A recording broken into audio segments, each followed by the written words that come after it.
समझे, क्योंकि जो पुस्तक में दिए हुए हैं वो तो हम सॉल्व कर ही लेते हैं। अपठित गद्यांश के उत्तर जो है बहुत सावधानी से देने होते हैं, क्योंकि ये हमने पहले से नहीं पढ़ा हुआ होता है ना। तो इसलिए इसे ध्यान से देखें, समझें, और कितना समझ आया मुझे कमेंट करके जरूर बताएं। और आज हम सैंपल पेपर के अनुसार अपठित गद्यांश सॉल्व करेंगे। अपठित गद्यांश सबसे पहला प्रश्न होता है खंड आ का। खंड आ में बहुविकल्पीय प्रश्न होते हैं, या इसे वस्तुपरक प्रश्न भी कहते हैं। तो पहला प्रश्न हम लेते हैं अपठित गद्यांश का, जो कि 5 अंक का होगा। इसमें 5 प्रश्न होंगे और पांचों प्रश्न हमें सॉल्व करने हैं, और हर एक प्रश्न 1-1 मार्क्स का होगा। तो देखते हैं कि इस अपठित गद्यांश में क्या लिखा है। निम्नलिखित गद्यांश को ध्यानपूर्वक पढ़िए और पूछे गए प्रश्नों के उत्तर विकल्पों से चुनिए। ज्ञान राशि से संचित कोश ही का नाम साहित्य है। सब तरफ के भावों को प्रकट करने की योग्यता रखने वाली और निर्दोष होने पर भी यदि कोई भाषा अपना निज का साहित्य नहीं रखती है तो वह रूपवती भिखारिन की तरह कदापि आदरणीय नहीं हो सकती। उसकी शोभा, उसकी श्री संपन्नता, उसकी मान मर्यादा उसके साहित्य ही पर अवलंबित रहती है।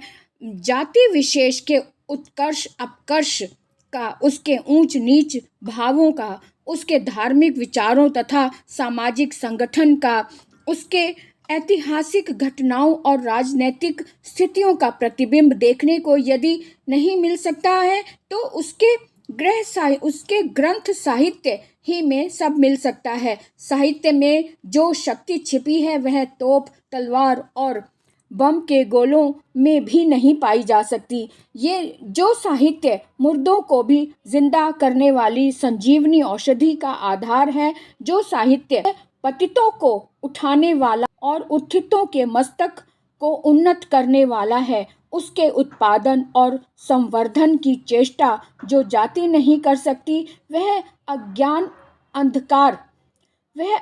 अंधकार के गर्त में पड़ी रहकर नहीं किसी दिन अपना अस्तित्व ही खो बैठती है। अतएव समर्थ होकर भी जो मनुष्य इतने महत्वशाली साहित्य की सेवा और अभिवृद्धि नहीं करता अथवा उससे अनुराग नहीं रखता, वह समाजद्रोही है, वह देशद्रोही है, वह जाति द्रोही है, वह आत्मद्रोही और साथ में आत्महंता भी है। तो इस प्रकार हमने गद्यांश पढ़ा, इसके रीडिंग, इसका जो भाव है वो हमने अपने मन में रख लिया। अब इनके प्रश्नों को देखेंगे कि प्रश्नों को देखते हुए इसके उत्तर भी हमने देने हैं। तो का प्रश्न दिया हुआ है, साहित्य को संजीवनी औषधि का आधार क्यों कहा गया है? कथन पढ़कर सही विकल्प का चयन करें। यहाँ प्रश्न हमारा ये था, यहाँ मैंने बोर्ड पर लिख कर बताया है ताकि हर एक शब्द ठीक से समझ आए। साहित्य को संजीवनी औषधि का आधार क्यों कहा गया है? कथन पढ़कर सही विकल्प का चयन करें, ये प्रश्न है। अब इसके ऑप्शन इस तरह से दिए हुए, 2 तरह से इसका उत्तर देना है। आप ध्यान से देखें, क्योंकि इस तरह के प्रश्न अब पिछले साल से आने लगे हैं। इसका बहुत ही समझदारी के साथ इसका उत्तर देना होगा, इसको समझते हुए। 2 तरह से उत्तर इस तरह से देना है कि ये एक 4 ऑप्शन ये दिए हुए हैं, इसमें से हमें देखना है कि कौन कौन से ऑप्शन सही हैं। इसको आपने पेंसिल से एक छोटे छोटे से टिक लगा लेने हैं कि अगर ये इनमें से कोई सही मिलता है आपको। फिर इसके आधार पर हम ये जो विकल्प दिए हुए हैं ये 4, इसमें से सही उत्तर टिक करना है कि इसमें से कौन सा विकल्प इसके आधार पर सही है। इस तरह से उत्तर देना है, स्मार्टली उत्तर देना है, बहुत समझदारी के साथ। इसलिए देखते हैं कि पहला ऑप्शन दिया हुआ है, साहित्य में मुर्दों को जिंदा करने की क्षमता होने के कारण। दूसरा है, साहित्य में पतितों को उठाने की क्षमता होने के कारण। और जो हमने पैराग्राफ पढ़ा था उसमें भी ये दोनों ही बातें हैं, है ना। तो इसका मतलब ये दोनों बातें कहीं ना कहीं सही है, इसलिए आगे भी पढ़ लेते हैं। साहित्य का सर्वग्राह्य ना होने के कारण इसकी बात नहीं कही गई है। साहित्य का सर्वग्राह्य होने के कारण ये भी नहीं कहा गया, यानी कि पहला और दूसरा ऑप्शन इस पैराग्राफ के अनुसार सही है। अब विकल्प में देखते हैं कि यहाँ पर क्या कहा गया है। यहाँ पे कहा है पहले ऑप्शन में कथन 1 एवं 2 सही है। हाँ, कथन 1 और 2 दोनों सही है, इसके यहाँ पे टिक लगा लेते हैं। आगे देखते हैं कथन 2 एवं 3 सही है, 3 सही नहीं है इसलिए ये गलत हो गया। कथन 3 एवं 4 सही है, ये भी गलत हो गया। कथन 2 एवं 4 सही है, नहीं 2 सही लेकिन 4 सही नहीं, इसलिए पहला ऑप्शन इसका विकल्प जो है पहला वाला ये सही है। ये आपने उत्तर में टिक लगाना है कि यह कथन सही है। ठीक है, अब आगे बढ़ते हैं। दूसरा खा प्रश्न कहा गया है साहित्य के प्रति अनुराग न रखने वालों की तुलना किससे कही गई है। साहित्य के प्रति अनुराग न रखने वालों की तुलना, अब देख लेते हैं कि समाजद्रोही से, हाँ, देशद्रोही से, आत्मद्रोही से, ये तीनों ही बातें हमारे गद्यांश में दी गई हैं। इसलिए हम आगे देखते हैं इन सभी से, यानी कि तीनों ही ऑप्शन सही है। इसका मतलब फोर्थ ऑप्शन पर हम टिक लगाएंगे कि इन सभी से, तीनों ही बातें से अनुराग ना रखने वालों की तुलना कही गई है, इसलिए ऑप्शन 4 सही है। अब 5 ये ग भी देख लेते हैं। ग प्रश्न में क्या कहा गया है। साहित्य को समाज का आईना क्यों कहा गया है। समाज को विगत स्थिति की जानकारी मिलने के कारण, या फिर वर्तमान स्थिति के कारण, या फिर उपरोक्त दोनों, या पारदर्शिता होने के कारण।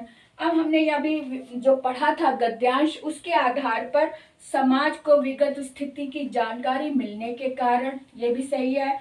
वर्तमान स्थिति, समाज को वर्तमान स्थिति के कारण, ये भी सही है। यानी कि उपरोक्त दोनों, यानी पहला और दूसरा सही है इसके अनुसार, इसलिए ऑप्शन 3 थर्ड ऑप्शन सही है, इसलिए हम यहाँ पर टिक लगाएंगे तीसरे पर। तो इस तरह से हमारे ये 3 प्रश्न क, ख और ग हमने सॉल्व कर लिए। अब आगे 2 प्रश्न और हैं जिसे हम अभी सॉल्व करेंगे। अब आगे हम घ प्रश्न की ओर नजर डालते हैं कि घ प्रश्न में क्या पूछा गया है। जिस भाषा का अपना साहित्य नहीं होता उसकी स्थिति कैसी होती है। ऑप्शन दिए गए हैं शांति प्रिय बुद्ध की तरह, नहीं, हमारा जो गद्यांश है उसके आधार पर हमने इनके आंसर देने हैं। इसमें शांति प्रिय बुद्ध की तरह तो कुछ भी बात नहीं कही गई है, इसलिए ये नहीं हो सकता। रूपवती भिखारिन की तरह ये कहा गया है, इसमें टिक लगा लो। ज्ञानी पुरुष की तरह नहीं, बेवकूफ की तरह नहीं, यानी कि दूसरा ऑप्शन यहाँ पर हमारा सही है। घ का दूसरा ऑप्शन पर हमने टिक लगा दिया।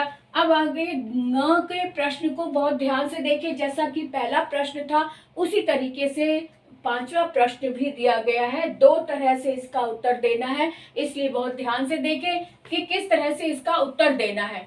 प्रश्न ये है कि कथन ए और कथन और कारण आर, कथन ए और कारण आर को पढ़कर उपयुक्त विकल्प चुनिए, ये प्रश्न है। अब कथन ए में कहा है किसी भी भाषा का निज साहित्य नहीं होता तो वह भिखारिन, रूपवती भिखारिन की तरह होता है। अब ये कथन गद्यांश में दिया गया है ना, तो इसलिए हम यहाँ पे पेंसिल से छोटा सा टिक लगा लेंगे ताकि हमें ध्यान रहे कि जब ये वाला उत्तर देंगे तब हम देखेंगे कि ये वाला उत्तर सही था, सही पे आ रहा है।